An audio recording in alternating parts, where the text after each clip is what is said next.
Merhaba sevgili arkadaşlar. Bir Yaşamın İzinde programında daha sizlerle birlikteyiz. İzmir'de Nazım Hikmet Kültür Merkezi'nde bugün benim için çok özel bir konuğu ağırlıyorum. Onun hayat hikayesinin izini süreceğiz. Orada neler olmuş, neler bitmiş. Aslında o bir tırnak içinde nevi şahsına münhasır, gerçekten çok özel bir karakter ve müzik insanı. Onun izinde hepinize bir pay çıkacak. Direniş açısından bir pay çıkacak. İnsan olma yolculuğunda karşınıza bir pay çıkacak. Ve biz bu bölümümüzde sevgili Bizon Murat ile birlikte sokaktan bir insanın avazına, isyanına, belki de insan olma çabasına tanıklık edeceğiz. Hepiniz hoş geldiniz. Yaşamın İzinde başladı. Hoş geldin Murat. Merhaba abi. Nasılsın? Çok şükür, siz nasılsınız? Sağ ol. Çok uzun zaman oldu görüşmeyeli. Vallahi ben bu ölüm olayından beridir hafıza reset. Hiçbir şey hatırlamıyorum hocam. 5 dakika kadar geri geldim. O esnadan beridir her şeyi taze taze yaşıyorum. Ama mutlaka bir yerlerden tanışıyoruz kalben. Evet. O yüzden Ben mesela Siyasi Bent'ten tanıyorum seni. Oradaki müziğe adanmışlıktan tanıyorum.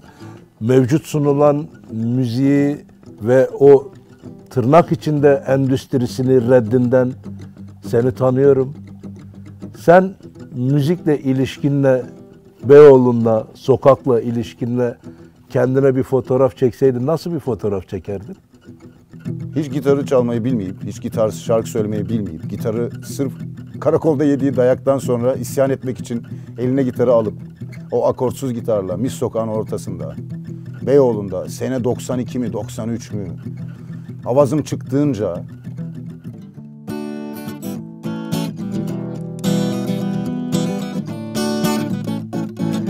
şunu söyledim.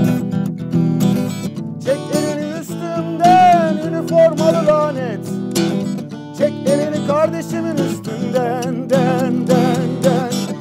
Nice saraylar yapmışsın kahreden, İnsan suretinde cinnet. Çek elini üstümden üniformalı lanet. Çek elini kardeşimin üstünden den. Çek elini kardeşimin üstünden. Çek elini kardeşimin üstünden den. Güzel bir sopadan sonra insan gitar çalmayı bilmese bile çok inandırıcı, şarkı söylemeyi bile bilmese çok inandırıcı, gitar çalıp şarkı söyleyebiliyormuş. Ben onun ispatıyım. Ta o zamanlar Beyoğlu Ekipler Amirliği'nin başında olan Hortum Süleyman abimiz bayılırdı müzisyen dövmeye. Hele böyle Mardinli, Diyarbakırlı arkadaşlar olan müzisyenleri dövmek özel bir zevkti. Bir tane beton hortumu vardı abinin. Beton döktürmüş. Var ya hani lavaboların altında boğum olan hortumlar, hatırlar mısın? Siyah hortumlar, evet. O siyah Kalın, şeffaf olanların diyorum. Hani böyle şeffaf olurdu, suyun geçtiğini gördüm böyle boğum. Ona beton döktürmüş, şöyle şu kadar job gibi kesmiş. Karakola giren herkesi şöyle bir sıra dayandan geçirirdi. Ayaklarına ve kollarına vururdu. Eğer o bir morluk bırakır, çizgi. 3 kazıklıysan yandın sen. Yani karakola yakın bir zamanda girmişsin, yandın. 2 kazıklıysan hani işte bir tane daha yiyeceksin, çıkacaksın. Bir kazıklıysan sana çay bile söylenebilir. Hani sopayı yerken. Öyle bir statü oluşturmuş. Tabii ben işte 3 kazıklılardandım. Nereden bileyim, beyaz etliyim ben. Beni dövsen her yerim morarır benim. Güzel böyle 8-9 kişi üstümden geçtikten sonra hala hayatta kaldım diye mi bilmiyorum. Ondan sonra Kürt oldum ben. O dayağı yedikten, o güne kadar Kafkas çocuğuydum. O dayağı yedikten sonra Dersimli oldum, Mardinli oldum. Acıyla ortaklaşmak bu, böyle bir şey belki de. Ya şöyle düşün, Diyarbakır cezaevi, Beyoğlu nezarethanesi. Aynı lokasyon. Oraya da mesela kafa kağıdında Mardin yazanı atıyorlardı o zaman. Şimdi atıyorlar mı bilmiyorum. Uzun zamandır ellerine geçmedim, dayak yemedim, dövmediler. Yaşlandım diye belki. Bir de bana vursan yarısı elde kalacak haldeyim. Yani bana 2 tane çaksa belki üçüncüyü çakmana gerek kalmayabilir, o haldeyim. Siyasi ben süreci nasıl oldu? Murat? Devrim Çetinkayalı diye çok sevdiğim bir gitarcı arkadaşım var. Uzun zamandır çalamadık. Siyasiye ben de onunla beraber böyle oturup ilmek ilmek tasarladık. Biz baktık yani faşistler gibi bok atamıyoruz komşumuza. Mesela lisedeydim yanlış hatırlamıyorsam. Beni disipline verdikleri suç şuydu. Konuşuyoruz. Hocanın samimiyetine inandım. İşte sorun çocuklar soruları. Sorarız hocam. Sorun. Soruyoruz hocam. Sorduk. Bana şöyle 3-4 gün bir uzaklaştırma verdiğini hatırlıyorum. Her türlü bokluğu o zaman tanıdım ben hayatımda. Verdikleri uzaklaştırma nedeni de şu. Kayıtlara geçmişse gitsek buluruz ha. Hani kaynak eski lise kayıtlarına falan. Hoca dedi ki ya hangi dili çok seviyorsunuz, öğrenmek istiyorsunuz? Sizin için hangi dil zaruridir? İşte İngilizce, Almanca, Fransızca. Bizim de o aralar yan tarafımızda Ağrılı bir aile var. Kürtçe konuşuyor. Hiçbir şey anlamıyoruz ama çok seviyoruz. Acayip böyle yani muhabbetimiz çok güzel ama hiç kimse birbirini anlamıyor. Bizim evde şu konuşuluyor. Ya kadın bir şey anlatıyor. Hiçbir şey anlamıyorum ama çok iyi bir kadın. Onlara gidiyoruz. Aynısını onlar da konuşuyormuş. Sonra bu ortaya çıktı. Yani apartmanda acayip bir şey oldu böyle hani vay be aynısını sen de aynısını söylüyormuşsun. Ben de aynısını söylüyormuşum. Yani insan hiç birbirinin dilini konuşmadan sevebiliyor. O zaman Kürtçe mi öğrenmek istediğini söyledi? Hoca aynen öyle oldu. Hocaya dedim ki hocam dedim ya bize İngilizce öğretiyorsunuz. Tamam biz başarılı öğrenciler olacağız. Amerika'ya gideceğiz. Parlatacağız her şeyi. Ya bize bir Kürtçe öğretin de şu komşunun derdini dinleyelim dedim. Bu çok ağır bir suçmuş o zaman. Çünkü dağda gezen kart kurtlardı. Yani işte bunu söyleyebilecek kadar bir insan şirazesi kaymışsa davasına tapıyordur. Tamam davaya tapacağız ama hangi davaya tapacağız? İnsanlık davası mı tapacağız? Yoksa kartkurt davasına mı tapacağız? Peki Siyasiye Bent bu düşlerini gerçekleştirmek için bir basamak oldu mu? Ya biz işçi çocuklarıyız canım. Yani şimdi işçi çocuğunun sen istediğin gibi şey yap. Mesela git en iyi üniversitede oku. Yine torpilin yoksa. Mesela belediyede işe giremezsin. Yani belli bir torpilin yoksa ister müzisyen ol. İster mühendis ol. Alem-i cihan ol. Alemi cihan ol. Basarlar KHK'yı. Ne yaptığın belli olmaz. Ya 2021 yılı abi. İsa'dan sonra 2021 yıl. Zerdüşt diyordun değil mi? Evet. Zerdüşt babaya şöyle bir selam edelim. Edelim. Neydi diyor? Hani bizi burada var. Eline diline beline. Onlar diyor iyi düşün, iyi bekle, iyi konuş. Şimdi fırsat bu fırsat. İnsanlar izleyecekler bunu. İyi düşünelim, iyi bekleyelim, iyi konuşalım. O misal diyeceğim sana. Ya işte insan olmak istiyor mu, istemiyor mu? Ben insan olmak istedim. Buna dönüştüm. Ama geldiğim yerden, o paternden devam etseydim herhalde insanlıktan çıkacaktım. Yani aslında ben insan olmayı kendi hayatımda ve kendime karşı savunduğum için şu an karşınızdayım. Kendi ellerime kendimi bırakmış bir akıllı, bir ukala, bir uyanık olsaydım yanmıştım. Ya da alışagelmiş düzenin parçası olsaydım yanmıştım. Mesela o tam yeri geldi. Alışılagelmiş düzenin parçası olmak. Senin müzik serüveninde beni çok etkileyen bir yer var. Mesela hiç sunulan piyasa koşullarında hareket etmedin. Ya bir şey, ama şimdi şöyle bir şey var abi. İlk başlarda bu şeydi. Hani mecburiyet gibi bir şeydi. Çalacak yer bulamıyorduk, sokakta çalıyorduk. Sonra ilerleyen zamanda artık bu bir tavıra dönüştü. Çünkü sokakta da çalsan aynı muameleyi görüyordun. Gidip orada bir yerde de çalsan aynı muameleyi görüyordun. En iyi kulüpler, en iyi yerler senin için uygun değildi. Çünkü oraya sokulmuyordun ki çalasın sen orada.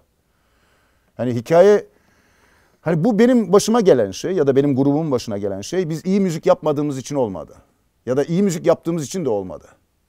Bu grubu oluşturan insanların çoğunluğunun işçi çocuğu olması, öğretmen çocuğu olması, çoğunluğunun alt kültürlere yakın olması ve oradan filizlenerek gelen bir şey. Bizler çok müthiş idealistler hiçbir zaman olmadık. Zaten müzisyenlerin öyle bir kaypak tavrı çok rahat geçiyor yani. İdealist bir müzisyenin hiç şansı yok. Yani eğer idealist bir müzisyenim diyorsan hiçbir şansın yok. Yani koşullar hiçbir şansın yok. bunun Yaşayamazsın ki. önünü açmıyor. Bakın, barlardan başka çalacak yer yoktu. Barlarda çaldık. Ama ben her zaman şunu hissettim. Arkadaşlarım da hissettiler. Biz bar müzisyeni değildik. 1000 kişi geliyordu ya da 100 kişi geliyordu ama bütün konser aslında bir kişi içindi. Çünkü bazen öyle anlar oluyordu ki sen çok iyi çalıyorsun ama seni dinleyen adam o kadar iyi dinliyor ki senden daha iyi duyuyordu. Pablo Neruda'nın hikayesi gibi şiir ihtiyacı olan kimse onundur. Hani postacı diyordu ya Pablo Neruda'ya. Pablo Neruda sürgüne gönderildiğinde bir postacı ile iletişim kuruyor bir Akdeniz adasında filme göre. İşte çalıyor ondan şiirini, sevgilisine götürüyor postacı.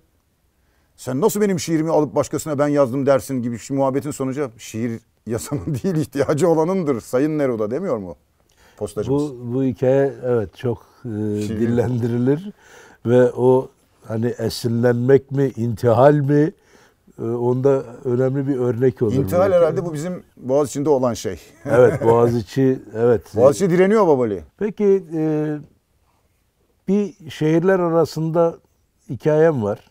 Şimdi de İzmir'desin. İstanbul'u terk etmeye çalışıyorum babacığım. İstanbul'u terk ederken ya da o duygu sana yerleşmişken zorlandın mı Murat? Babali şimdi İstanbul'u terk ederken zorlandım mı? Hayır. Şöyle söyleyeyim. Uzun yıllar sağlam bir alkoliktim. Alkolü bırakırken zorlandım mı? Hayır. Nedeni çünkü İzmir'den İstanbul'a geldim yeniden doğmaya çalışıyorum. Mesela burada İzmir'in köylerinde bir yerde belediyeyle iletişim kurmaya çalışıyorum. Belediyede çalışan insanlarla, belediyenin beyin takımıyla. İzmir'in köylerinde seçilecek 12 pilot köyde hem de bu Covid günlerinde kreş grubu çocuklarıyla 7 yaşına olan gruba robotik kodlama, müzik aslında sanat olarak geçiyor. Götürmek derdindeyim. Çünkü biz burada telefonlar ellerimizde her şeyi yaşıyoruz. İnternet var ama köylerde internet de yok. Hani olan yerlerde de telefona hapis o çocuklar. Düşün yani o medyaya, o başıbozuk kafaya. Çocuklar bu ülkenin geleceği. Nerede gördünüz hocam çocukları ilgilendiren sağlam ayakları basan projeler hiç gördünüz mü? Ben görmüyorum. Burası kaç milyonluk şehir. Kaç tane kreş var bu şehirde? Bunların envanteri var sende. Şimdi bakın babacığım öyle bir durum ki en azından şöyle örneklendirebilirim bu durumu. Belediyenin 7500 çalışanı var. Sadece bir şirketinin. İzelman'ın 7500 çalışanı var mesela. 7500 çalışanın için kaç tane anaokul var burada? Kaç tane anaokulun içerisinde kaç tane insanın çocuğuna hizmet verebiliyor? Yani problemler o kadar buz gibi ortada. Müzikte de öyle. Belediyecilikte de öyle. Sokakta da öyle. Kafada da öyle. Ortada olan problemleri çarelendiremiyoruz. Çünkü örgütlenemiyoruz. Ne diyorduk? Aşk örgütlenmektir diyorduk değil mi abi? Aşk örgütlenmektir ya. Aşk örgütlenmektir baboli. Aşk örgütlenmektir abi. Yani senin beni bilmen, benim seni bilmem ve azami insani koşullarda yaşayabilmek birlikte. Örgütlenmek başka ne? Örgütlenmek onların geçirdiği cinnet gibi biz de cinnet mi geçirelim? Ellerine silah alıp milleti zorlayan, öldüren bir kafada karşısına dikilmişsin öyle biliyorsun sadece. Biz ölerek azalıyoruz, onlar ölerek çoğalıyor he? Anladın mı Ape Musa'yı, Baba Musa'yı? Elbette selam olsun ruhlarına. Selam olsun bütün direnişçi devrimcilere ya. Kesinlikle iyinin formülü birlikte yaşamayı kurgulamaktan geçiyor. Herkesin birbirini anlayabildiği, anlayamadığı ölçüde çaba gösterdiği, insani koşullarda çaba gösterdiği bir birlikte hayatı organize etmekten geçiyor. Sırrı burada. Bu yolun aslında yol olmasının sebebi bu. Gideninin önemi yok ama menzil erişilecekse kutsaldır. Biz ona inanıyoruz. İnsanın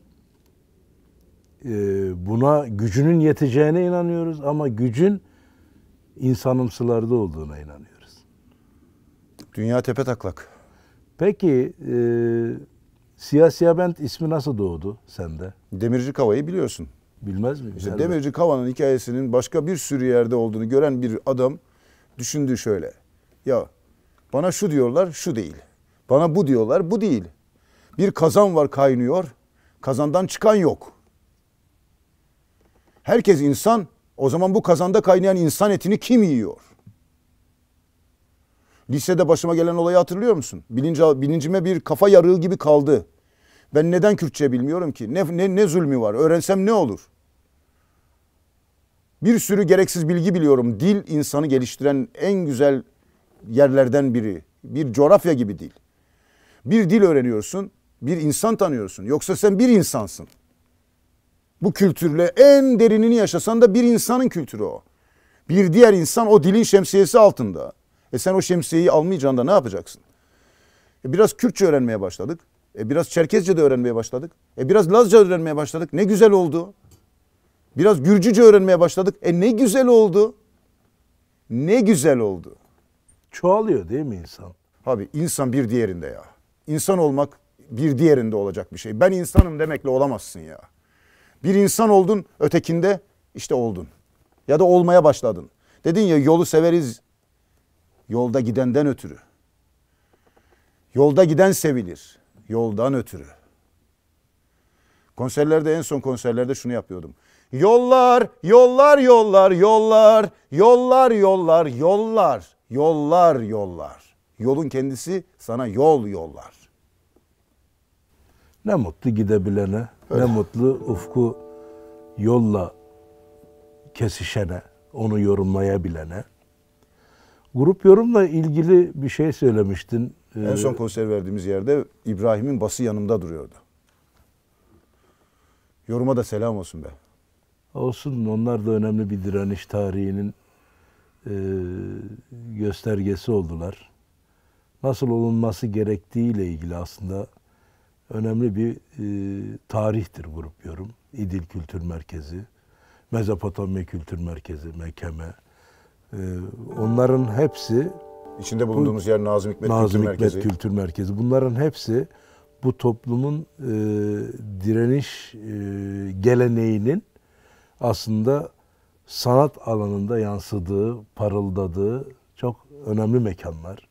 Hepsine emek verenlere selam edelim. Bir şarkı gelse mesela ne gelir? Doğaçlama sen çok... Uydurmacıyım. Sen doğaçlamada çok ileri düzeyde şeyler üretiyorsun. Sallıyorum babayı ya. Aslına bakarsan harbiden kendime sallamacı diyorum. Kalpten kalbe giden bir şey. Akla. Bizim kalp dediğimiz şey akıl. Aşk, akıl, can, bu üçü üçgendir diyen bir heyecan.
Olmaz olmaz olmaz.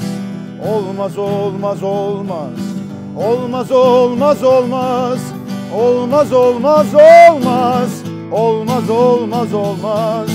Olmaz olmaz olmaz. Olmaz olmaz olmaz. Olmaz olmaz olmaz. Olmaz olmaz olmaz. Olmaz olmaz olmaz olmaz olmaz olmaz olmaz olmaz olmaz olmaz. Cahil adam olmaz, evliya olsa, arife teslim ol, eşkıya olsa, hele bir fikrimin gaye, sine sine sine, sine sine sine, sine sine bak, bak, bak, hele bir fikrimin gaye, sine sine sine, sine sine sine, bak, bak, bak, bak.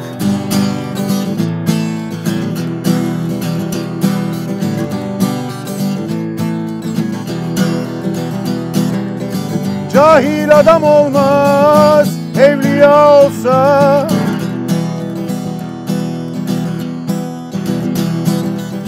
Arife teslim ol, eskiya olsa. Hele bir fikrimin gaye, sine sine sine. Hele bir fikrimin gaye, sine sine sine. Hele bir fikrimin gaye, sine sine sine. Bak bak bak. Bak bak bak.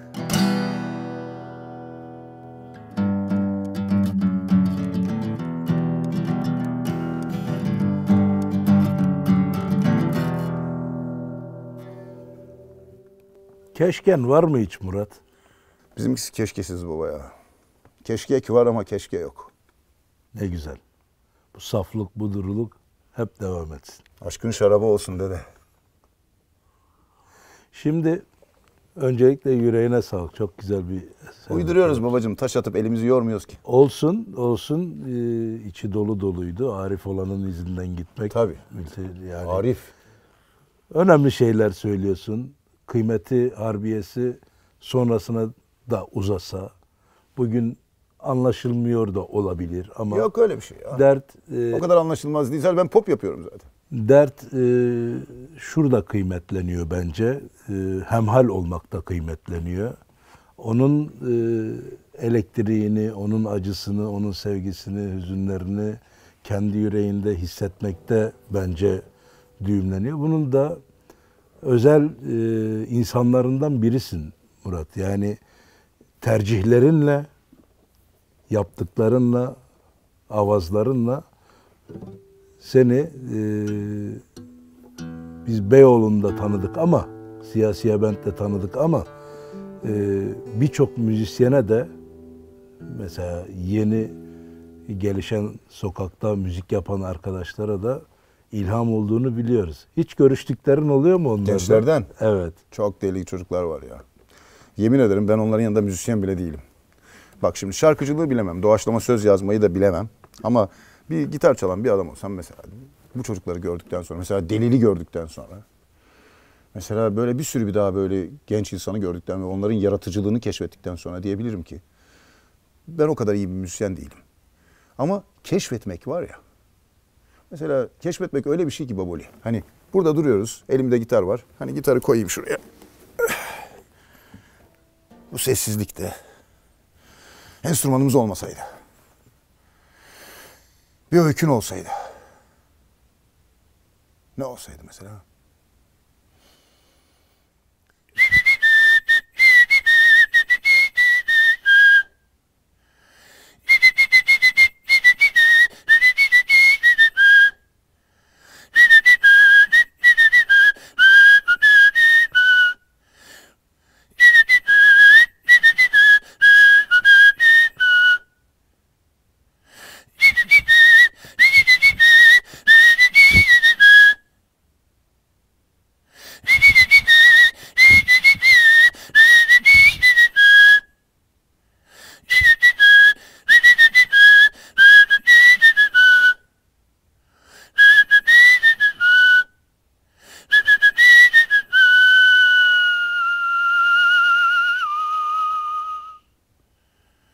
Ciğer kısıldı, sesi uzatamıyoruz.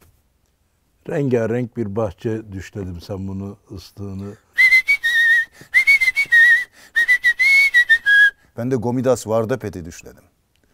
Öyle bir deli deha bir adam gelmiş geçmiş bir rahip kılığında. Demişler şu gavurdur, şu bilmem nedir, bizde de kalmış.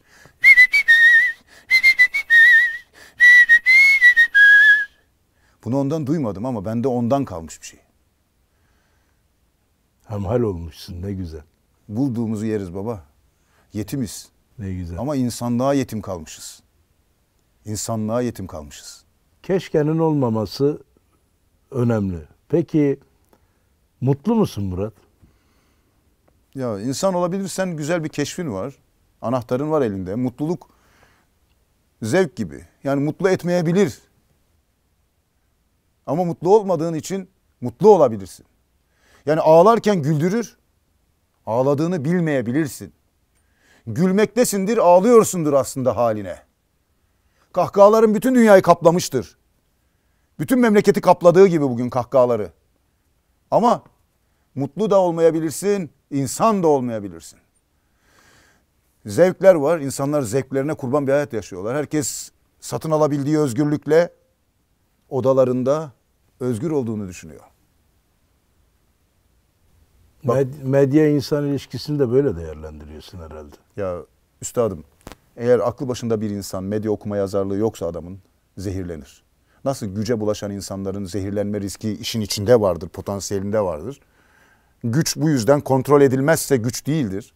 O kontrol sistemi olmadığında işte bugünkü halimizi görüyorsun. Adamın biri bir karar veriyor, ötekisi onu denetleyemediği için o karar ucu açık bir hale geliyor. Yani bizim memleketin acil demokrasiye ihtiyacı var. O da Bulutsuzluk Özlem'in çok güzel bir şarkısı. Nejat abiye de selam olsun. Nejat Baba'ya da selam. Ne güzel söylüyor değil mi? Acil demokrasi. Acil demokrasi ya. Acil hocam. Çok acil.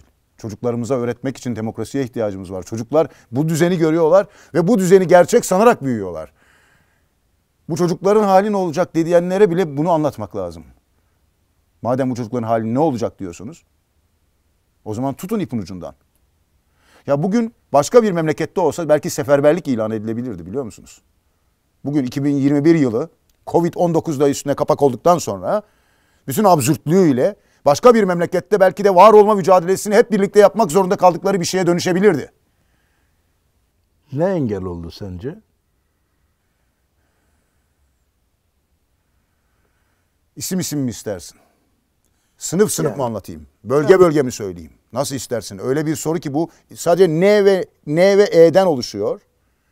Ama N ile E'nin arası, Artvin'e git bugün siyanürlü altın, şöyle siyanürlü altın haritasını üstüne koy memleketin. Baboli. Koy şöyle bir koy siyanürlü altın haritasını şöyle memleketin üstüne koy. Üstüne de chat raporu alsın HES'leri daya. Memleketin halini beraber bakalım bir gün. En son Kapadokya'ya bile kıydılar. Ağaçları hatırlıyor musun? Gezi'de 3-5 ağaçtık hani. Ali! İsmail! Korkmaz! Ali! İsmail! Korkmaz! Acite olmayacağım dedim ama sen bilirsin. Kesersin belki buraları. Bizim için önemli olan insan nerede buluşuyor insan yanıyla. İnsan neyi kendine yol hissediyorsa bizim için önemli olan onlar. Bizim bir makasımız yok. Ama şunu biliyorum ki iyiden güzelden, insanın halinden yolu geçen herkesin mutlaka o son durakta buluşacağına kesinlikle inanıyoruz. Bunlar da tabii savaşsız, sömürüsüz, barış içinde adil insanların göz hizasında birbirlerine bakabildikleri bir dünya özlemidir. Bize yüreğini açtığın için, aklını açtığın için bu kısacık programda yaşamının izini sürmemize birazcık müsaade ettiğin için çok teşekkür ediyorum sana. Muhabbet çok güzeldi. Az olan da muhabbetti. Çok sağ ol, var ol sevgili Murat. Evet sevgili dostlar, Bir Yaşamın İzinde programının daha sonuna geldik. Konuştuklarımız çok genel geçer şeyler gibi görünse de insanın o en hassas yerine, ruhuna dokunan şeylerdi. Gerçek kimliğine dokunan şeylerdi. Niyetimiz iyidir, niyetimiz samimidir. Bu böyle bilinsin. Bir dahaki Yaşamın İzinde programında görüşmek ümidiyle şimdi son bir şarkıyla Murat'la sizi baş başa bırakacağım. Hoşça kalın.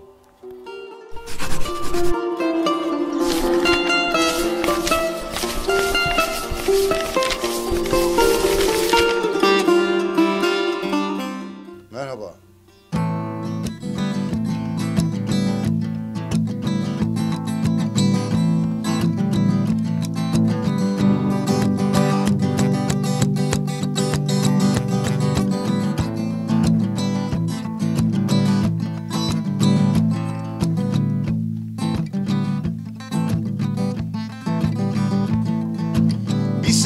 vaktinde gençlik çağında sevdası kalbime geldi gizlendi.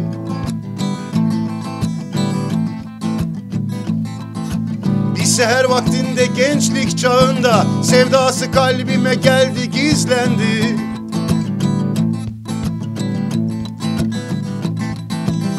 Boynun eğriseme serhoş gezerken aklım başımdan aldı, aldı gizlendi. Ne oldu, ne oldu gizlendi.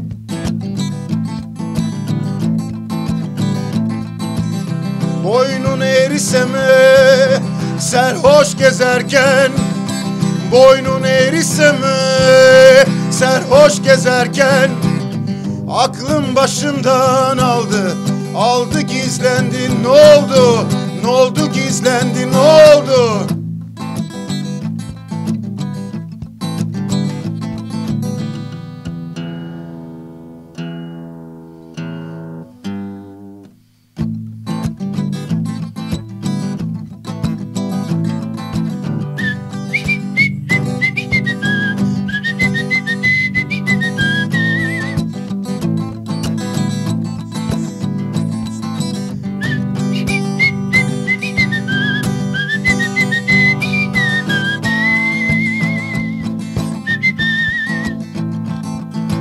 Hayal miydi, rüya mıydı, ben şaştım. Çok aradım, köşe bucak dolaştım.